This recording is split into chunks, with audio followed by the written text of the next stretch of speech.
on pilgrimage derive the maximum spiritual benefit of it. And of course, we've also adjusted some things. Yeah, you know, we pay for the pilgrimage, and the grand handlers, those who manage the pilgrimage, are demanded on contract to give us bags, to give us T-shirts, to give us face caps, to give us a couple of things. Now, over the years, they give us these things labeled in the name of their companies. And I said, no, we're paying for this. So label these things in the name of Nigeria, print it with Nigerian colors, so that we are wearing Nigeria in Israel, not wearing some companies whom we are paying and who are not paying us to advertise their companies. So, and I told them if they don't reprint those things, then Nigerians will not wear their products, and then maybe we'll not use them next time around. So we're changing some of the hotels, because we also discovered that sometimes Nigerians are put in very substandard hotels. So we want Nigerians to have the best so that they can have the greatest benefit of what a pilgrimage is all about. We want people to meet Christ and to meet him properly. And we want people to represent Nigeria and represent Nigeria very well. And above all, we want people to come back and make a difference in this country. Pilgrimage must not be an adventure or just a pleasure trip, but a spiritual engagement that enables people to impact their land when they come back. I was just going to that side, because when you look at the number of Nigerians who embark on this exercise over the years, and then you also look at the level of violence, kidnappings, and all sorts of menace that we can imagine, happening in the country. Does this exercise really have any impact in any way on Nigerians? I think the impact has only been slow, even though the impact is there. And we intend to increase its tempo and to widen its spread. What do you mean by slow? It's been slow in that the impact doesn't spread as fast as it ought to be. Because you will find that most of the people causing violence are not involved with pilgrimage. Many are not really involved in spiritual things. How are you sure about that? I could know that. You know that very well. Many people who are doing the violence are people who are not involved with Christ. And it also tells on the level, the limited level of our evangelism. Because wherever evangelism has been weak, there have been cases of violence.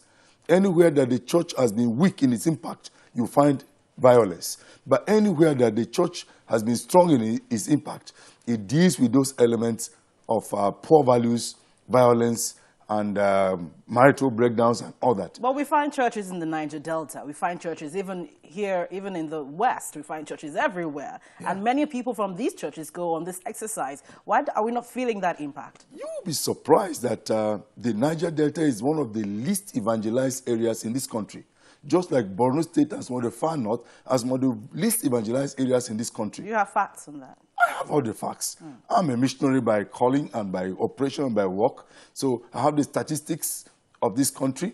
And I can tell you that Niger Delta is one of the least evangelized areas. One of the reasons being the terrain, because of the water and all the issues involved with Niger Delta, not much of evangelistic effort has been consistently pursued. So many of the young people, you'll be surprised, have probably never been to church in their lives. They don't have church in their places, and they have never met really the exposure to the Word of God. What has water got to do with evangelism? Because there's so much water, and you need to go by boat many kilometers, and we don't have many evangelists who are committed to doing that. And I'm hoping we can break that barrier. But such territories are very expensive to evangelize, because not many people, one of the big pastors in this country wanted to go and preach in the Niger Delta, one of the islands. And despite the fact that he has a private helicopter, he had to also drive or go on water on a motorboat for almost 6 hours to get to the location where he's supposed to preach. And on coming back, he thanked God that he's back, and he didn't plan that he will go back very soon. Now, that's the challenge we have. Now, we need to break some of those barriers. Just like in the north, we have the barriers that you know about, some of the barriers of the terrain and or of history. And so all the places where the church has not been able to evangelize, you find violence, not just in Nigeria, all over the world. And it is evangelism and the preaching of Christ that deals with some of the phenomena in many of the areas. We intend that those who go on pilgrimage come back not only different people, but also as evangelists both to their areas and to other areas. Finally, I can tell you that Niger Delta, we have the lowest number of pilgrims going on pilgrimage. You may be surprised that the largest numbers of pilgrimage in Nigeria are from the north central states. So we want to do an intensified work so that every part of this country is well represented. And our goal, our biggest goal, is that pilgrimage will do a spiritual impact. People will meet Christ in a different way. And they'll come back with a message, a biblical message. And there will be a ripple all over this country. Now, when you assumed office in May this year, you actually targeted 20,000 pilgrims for this year's exercise. With the economic downturn, is that still feasible? By next week, I can answer that question because we are yet compiling figures. Though right now, the state with the highest figure right now is Adamawa State. It's about 1,200 pilgrims.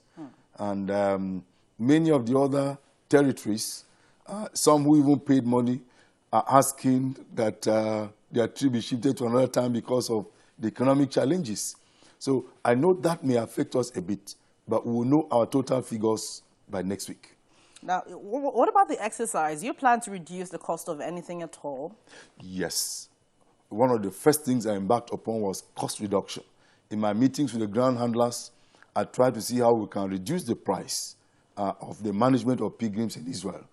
Back here in Nigeria, I held about 5 meetings with these airlines, and it's been a battle to reduce the price because many of the agreements had been made for these pilgrimages before I came. So bringing them back has been a battle. Some of the airlines only agreed to bring it back by about $100. I wanted to bring it back by about $600, but I have not been very successful yet. All right, hold on with your thoughts. We're still with the Executive Secretary of the Nigeria Christian Pilgrim Commission. We'll be right back on issues to do with the 2016 Pilgrim exercise. Please join us again.